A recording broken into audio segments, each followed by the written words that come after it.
Public health modelers try to use mathematics to portray how systems in public health will work, whether those are how people will behave, how epidemics will travel through a population, how diseases will affect individual patients. But one way or another, we're looking at the mathematical portrayal of these systems in order to understand them and predict where they're going to go next. So the thing that brought us all together was the fact that each of us had begun to recognize that the problems we were working on were really big,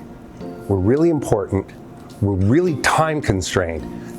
Urgent decisions needed to be made,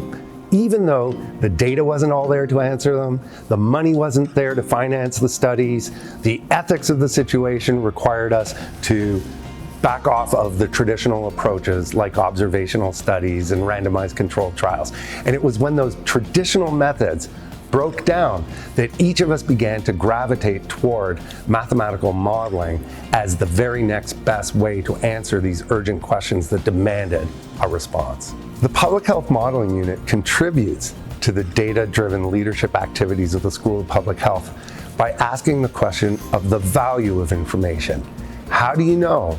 when it makes sense to take the time and go to the expense of acquiring new information as opposed to making a decision today, knowing full well that the decision to wait is one that carries its own costs and consequences. The forces driving the health of populations are moving at a speed that we've never seen before. The public health practitioners of the 21st century are going to need a much more extensive toolkit that includes modeling alongside all that they've already been acquiring in epidemiology and biostatistics and economics. The Public Health Modeling Unit is giving me personally a set of tools that can help me understand the epidemic of HIV that's been around for many decades in a new way to help us get treatments to people more quickly, to develop better prevention strategies. But it's all because the set of expertise here that's been mobilized around epidemics like HIV,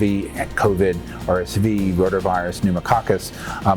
provide new tools to understand old and new epidemics. Typhoid fever is still a major cause of morbidity and mortality in many parts of the world, particularly countries that don't have good water and sanitation. And recently there have been new typhoid conjugate vaccines that have been developed. And we've really been working with partners in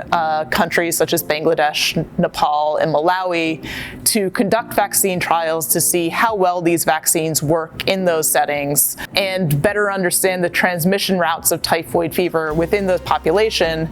And then have been using models to better understand, well, what is the potential impact of these vaccines as they're rolled out to countries throughout the world. I think that the modeling concentration is really something that attracts students to the Yale School of Public Health, in that it really showcases the quantitative courses that we offer